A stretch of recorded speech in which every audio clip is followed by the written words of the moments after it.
We are facing fights just as serious as those that we've been talking about in state after state after state.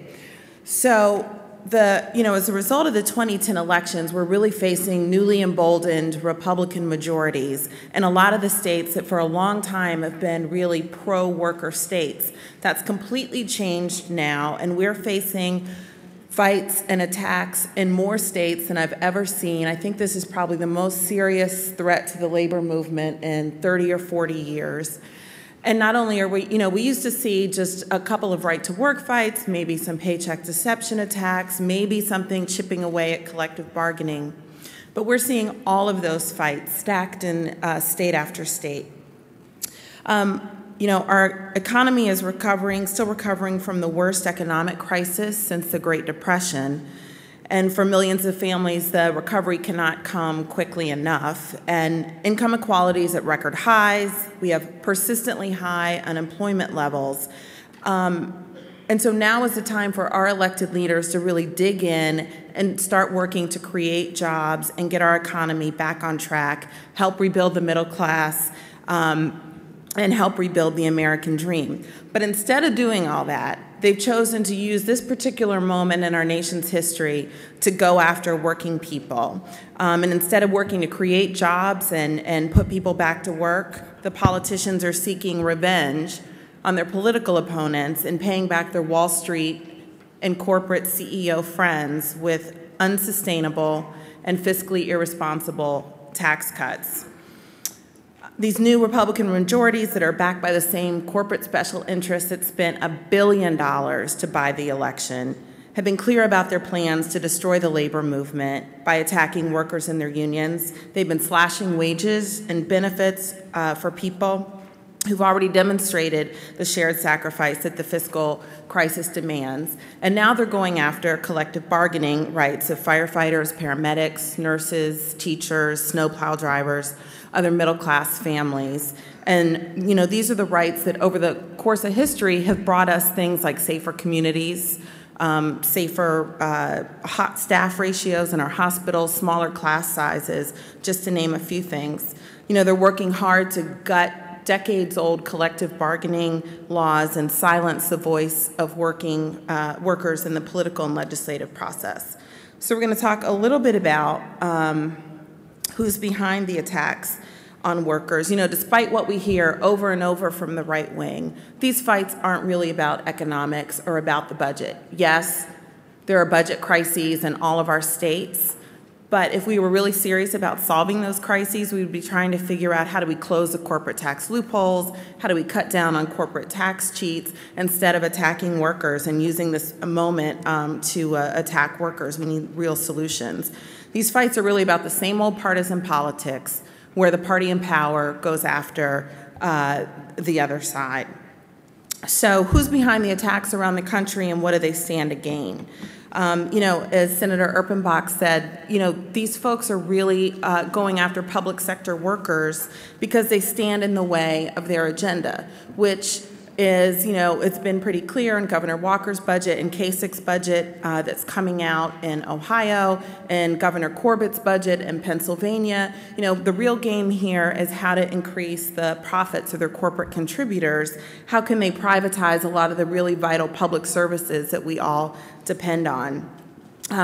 These politicians know that unions help keep corporate power in check, which is why they want to try to weaken or eliminate us.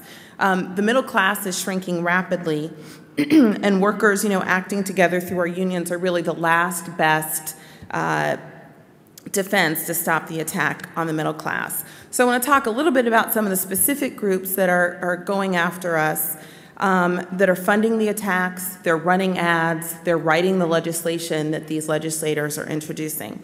So this slide here, which it looks very confusing, is just a slide focusing on one of the issues, right to work.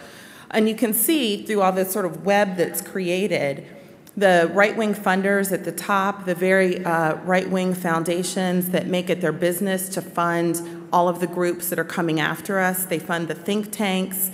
The think tanks give money to National Right to Work. It's all very connected. The Cato Institute, for instance, it's listed on one of the slides, actually believes that OSHA, the safety and health regulations, actually contribute to firefighter fatalities, that safety regulations make it worse. It's crazy. The other,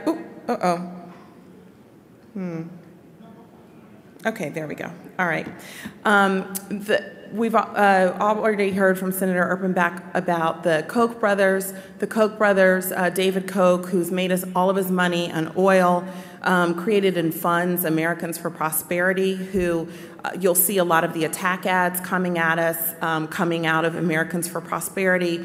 They've been working hard to repeal the healthcare legislation. They want to take away the important Wall Street financial reform legislation that passed last year, and they even want to eliminate the Environmental Protection Agency. I'm afraid to put, okay.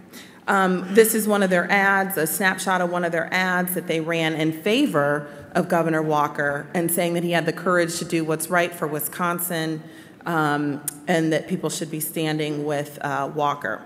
The Chamber of Commerce is also really behind a lot of these attacks. They're funding, just like they did during the Employee Free Choice Act, a lot of the work that's being done. You know, they've opposed virtually every important progressive issue, from civil rights agenda, binding arbitration. They're opposed to the minimum wage, health care, opposed to OSHA. They actually on their website now claim as a victory, quote unquote, defeating the Public Safety Employer-Employee Cooperation Act. So they're claiming credit for that. So this is the kind of crowd we're up against. Also in the states, one of the big group that's pushing a lot of the legislation that you'll see in your states is this group called ALEC, the American Legislative Exchange Council. They claim a huge membership, and they have the legislators sit at the same table with corporations to write the model legislation that's popping up on right to work, paycheck deception, attacks on teachers and public employees. You know, just about every month they have a new report coming out about how evil public pensions are. And so a lot of the bills that we see, the 500 bills that we're tracking all around the country, which we're getting ready to get into, come from ALEC. And these are some of the other bills that they propose. You know, they have resolutions and legislation against binding arbitration. They want to gut workers' comp. They're all about privatization, want to privatize everything from the prisons to education, again, so corporate contributors can make more money. Karl Rove is showing up back on the scene again, running really horrible anti-worker, anti-union ads. You'll see there's a couple screenshots from the ad that he's done where he claims that unionized workers in the public sector earn 42% more than workers in the private sector, which we know is just not true. Study after study has shown public sector workers actually, even when you take healthcare and pensions into account, actually earn about 8% lower than their private sector counterparts. So moving on to some of the actual pieces of legislation, right to work has been introduced in several states around the country. Some of the fights are more serious than others. I want to talk quickly about some of the states. Indiana, anybody here from Indiana? So you guys know there are all sorts of attacks going on in Indiana. The legislators, the Democratic legislators in Indiana also left Indiana to go to what is now our sanctuary state of Illinois to deny quorum to the legislators, the Republican majority. We think that we have killed right to work for now in Indiana, but there's always the danger that it will pop back up on the agenda. Missouri is another state where we're facing right to work as legislation. The positive thing in Missouri is that we have a Democratic governor who's committed to veto the right to work legislation, but here's the problem. In Missouri, there's Republican majorities that know that the governor would veto the legislation. And so one of the tactics that they can use to get around that veto is to introduce legislation called a legislative referral that would just pass the legislation and it would go straight to the ballot for 2012. So, and the governor doesn't have any ability to veto that sort of thing. And so other states that are in that same kind of pot are Minnesota and New Hampshire, where the governors have committed to stand with workers. New Hampshire is facing a very serious right-to-work fight. New Hampshire is a state with 400 state reps. The House voted and passed right-to-work in New Hampshire. The fight's now in the Senate. We're working really hard to try and defeat it in the Senate, and if we can't defeat it in the Senate, the governor's committed to veto, and we've got to work really hard to sustain that veto.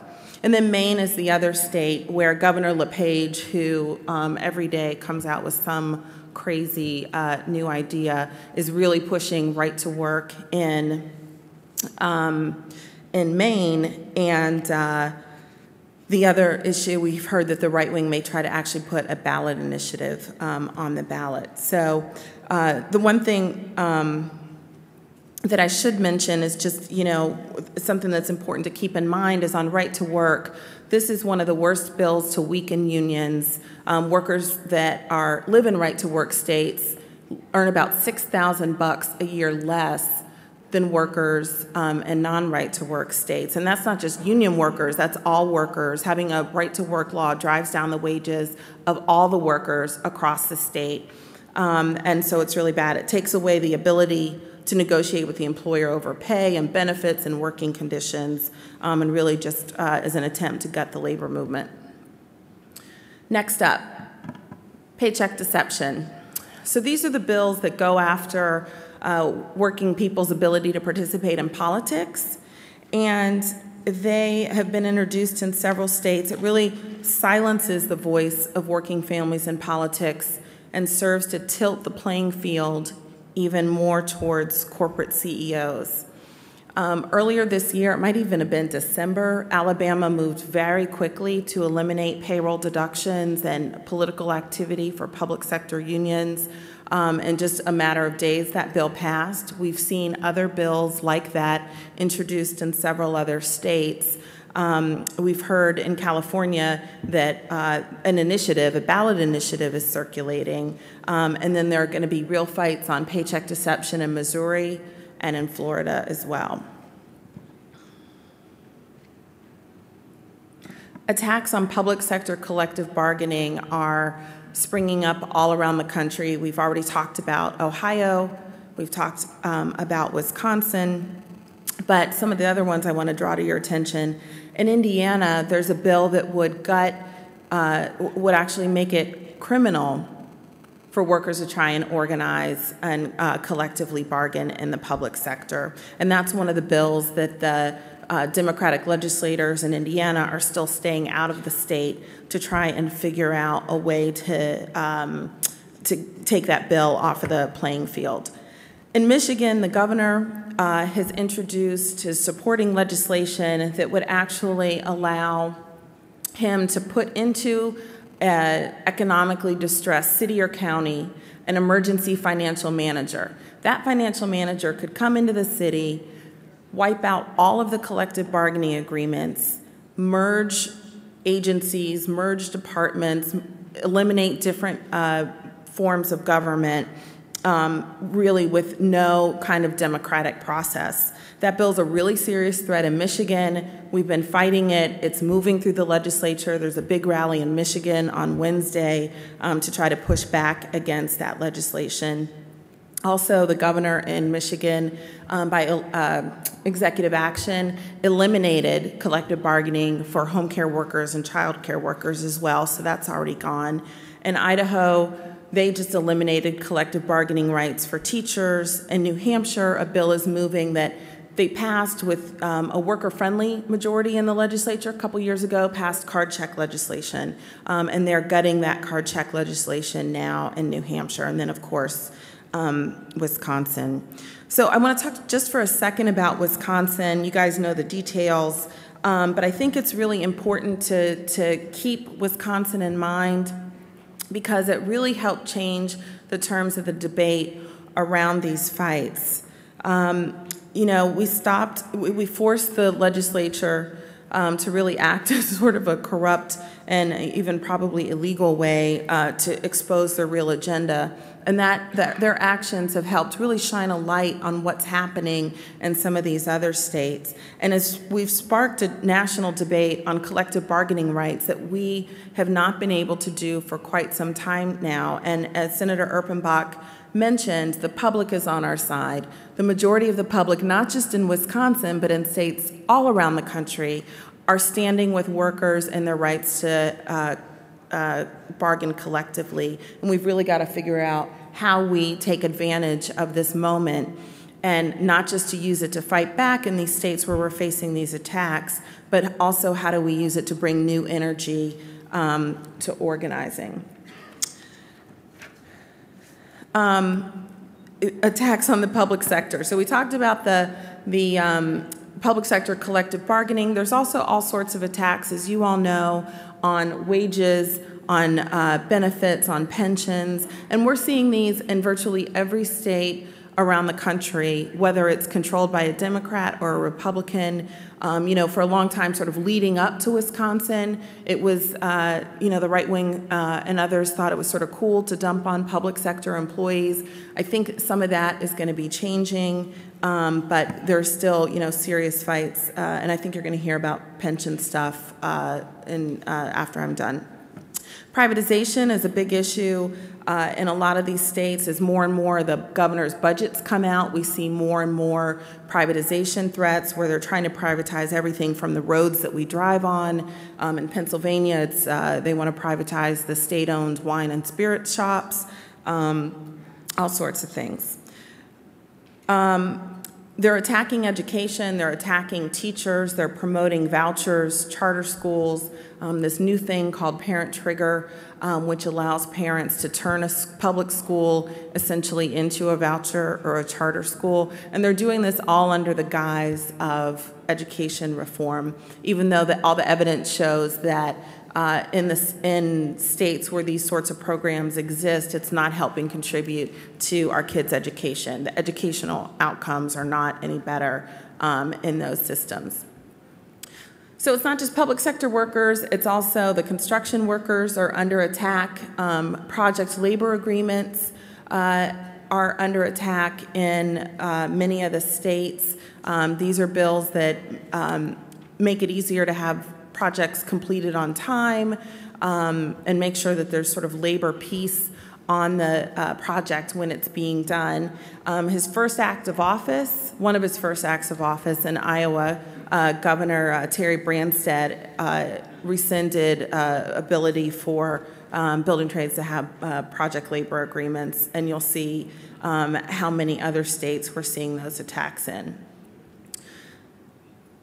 The other threat that we have facing us is taxpayer bill of rights, and these are these have been on the radar screen maybe for the last 10 or so years, but they're really an effort by the right wing to sort of cut off funding for governments, state and local governments, and we're facing serious fights in several states, and I think we'll see some ballot initiatives on the Tabor fights as well, which brings me to.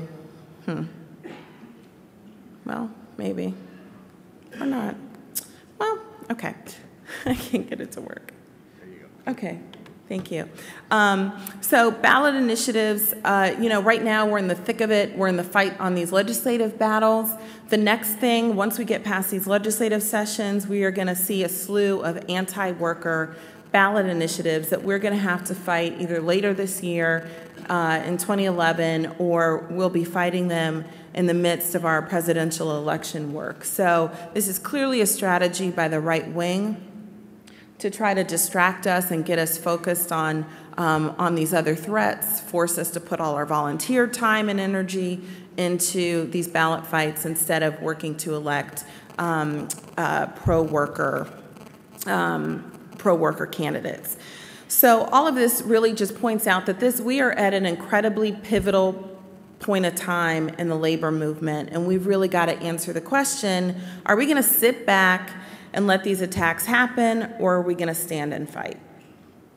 And around the country, workers are joining together with their neighbors, their pastors, the allies, to stand and fight back. There have been hundreds of solidarity rallies held all over the country, standing in solidarity with the Wisconsin workers that are under attack, but also standing up with the workers who are facing these attacks in all the other states that I just mentioned. We've had these solidarity rallies from Alaska to Puerto Rico, from Maine to Hawaii, and we're going to be doing more on April 4th, which I'll talk about in just a second.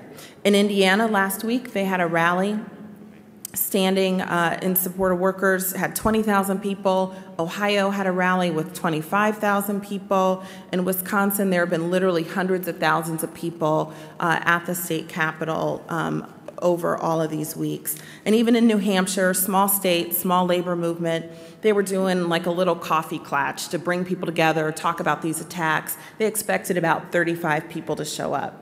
They got 800 people out on a Saturday morning with like a day's notice. So I think it helps point to the fact that these fights are catching fire. I mentioned April 4th. April 4th is the anniversary of when Martin Luther King Jr. was killed in Memphis. He was down in Memphis because he was standing with the Memphis sanitation workers who were on strike because of issues around respect and dignity on the job there. And we're doing all around the country on April 4th, worksite actions and worksite conversations, teach-ins, call-in days around collective bargaining, around the rights of workers to organize and fighting back on these fights. So I would encourage you to dig in at your state and local level and get involved in those events. And so to get a sense of what's happening around the country, I just want to show a quick 2-minute video on some of the fights.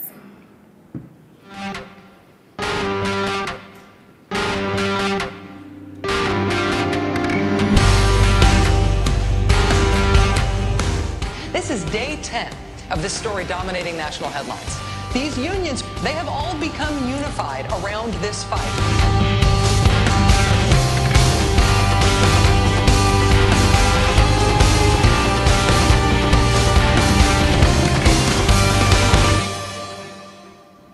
Failure to act on this budget repair bill means at least 1,500 state employees will be laid off before the end of June.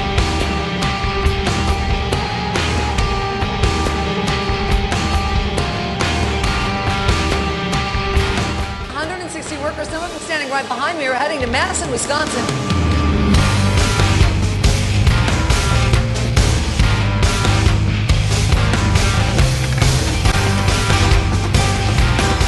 When you try to make the unions the problem rather than the politically difficult decisions that we have to make as a people, that you're not being very forthright and honest with the citizenry that you're representing.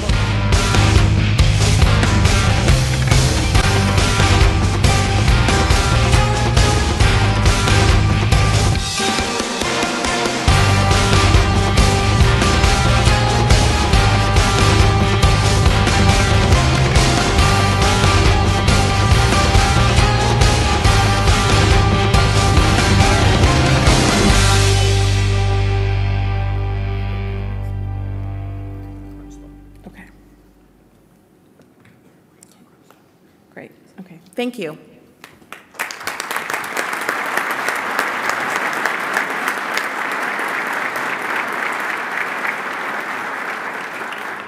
Naomi, thank you. And